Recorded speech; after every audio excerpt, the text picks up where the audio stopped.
A woman wrote to me about her brother, saying that he was dying in the hospital and that he had been away from the sacraments for about 30 years. She said he led not just a bad life, he was an evil man. There's a difference between being bad and being evil. Bad man steals. Bad man kills. An evil man may do none of those things, but he seeks to destroy goodness in others. Well, he was an evil man. He did much to corrupt youth and circulated all manner of evil pamphlets among the young to destroy both faith and morals. And the sister of this man, when she wrote, said about 20 priests have called on him and he threw them all out of the hospital room.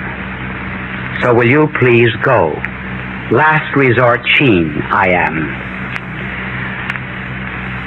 I visited him this particular night and stayed about 5 seconds because I knew that I would fare no better than anyone else. But instead of just making one visit, I made 40. For 40 straight nights, I went to see this man. The second night, I stayed about 10, 15 seconds.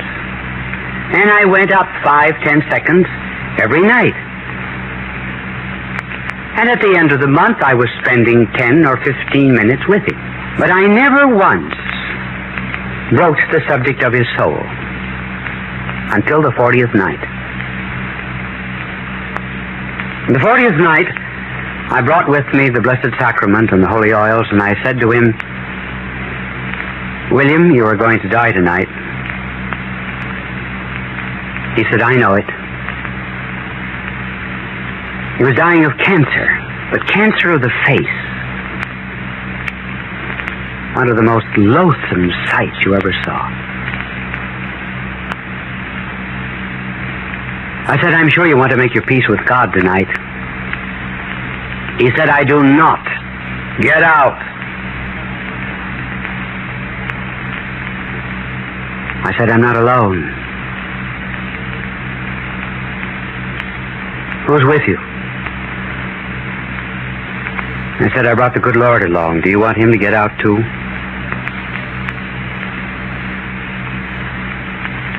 He said nothing. So I knelt down alongside of his bed for about 15 minutes because I had the Blessed Sacrament with me. And I promised the good Lord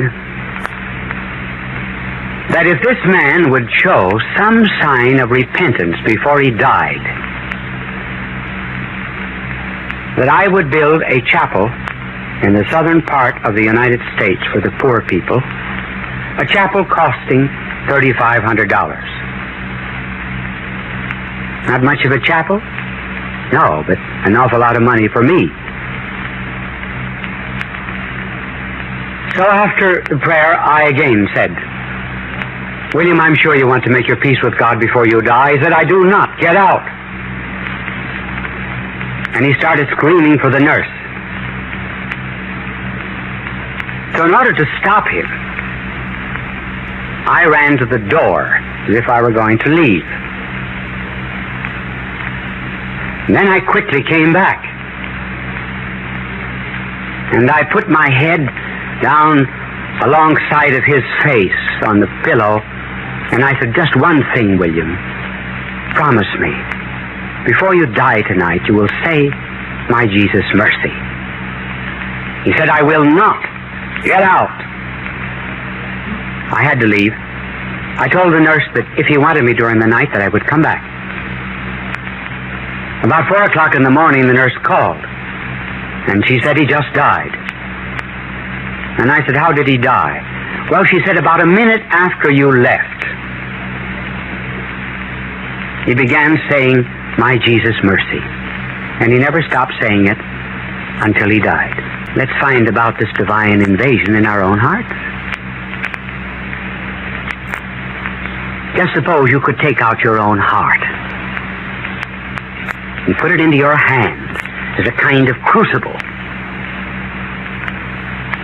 To distill out of your heart its inmost cravings, yearnings, and aspirations, what would you find them to be? What do you want most? First, life. Honor, ambition, power. What good are these without life? And at night we put out our hand instinctively in the dark, ready to lose that member and lose that which we treasure most, our life. Then as we continue, we find there's something else we want in life, and that is truth. One of the first questions we asked coming into the world was the question, why? We tore apart our toys to find out what makes the wheels go round. And then later on, we tear apart the very wheels of the universe to find out what makes its wheels go round. We are bent on knowing causes. That is why we hate to have secrets kept from us. Men just as well as women. We were made to know. And there's still something else we want besides life and truth. We want love.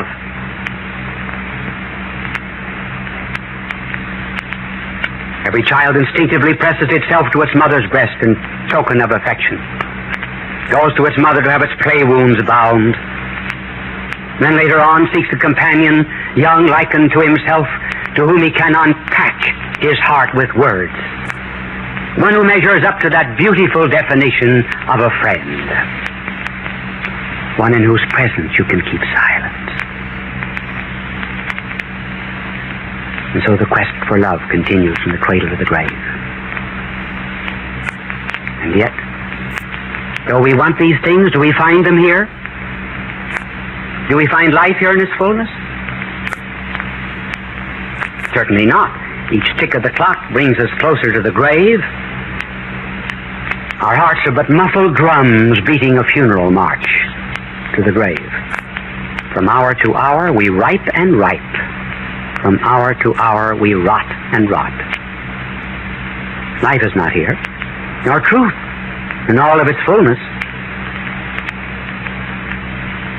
As a matter of fact, the more we study, the less we know, because we see new avenues of knowledge down which we might travel for a lifetime.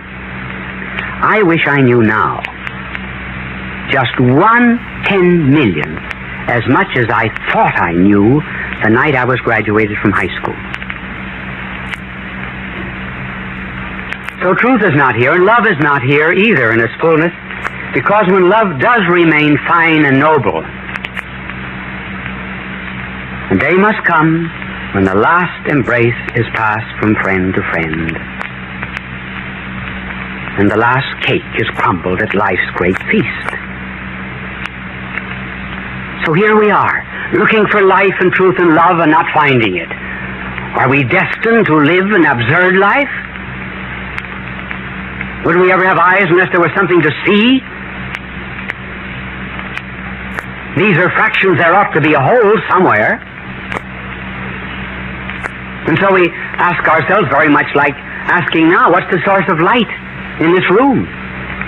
Certainly not here under the microphone, because their light is mingled with shadow. And under chairs, their light is mingled with darkness. If we are to find the source of light, we must go out to something that is pure light. And if we wish to find the source of the life and the truth and the love that is in this world, we must go out to a life that is not mingled with the shadow death, out to a truth that is not mingled with the shadow error, out to a love that is not mingled with the shadow hate or satiety. We must go out to pure life, pure truth, pure love. And that is the definition of God. In other words, that's what we want. That's what we were made for.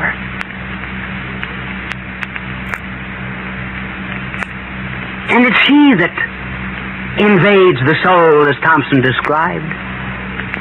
And after all of these evasions from the divine invasion, God speaks.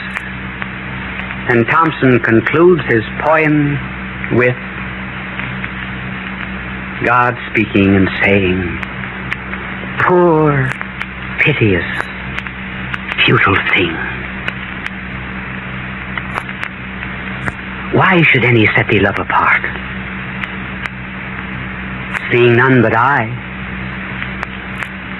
make much of naught, he said. And human love needs human meriting. And how hast thou merited? Of all man's clotted clay, the dingiest clot. Alas, thou knowest not how little worthy of any love thou art. For whom wilt thou find to love ignoble thee? Save me. Save only me. All that thy child's mistakes, fancies as lost, I have stored for thee at home. Rise, clasp my hand, and come. God love you.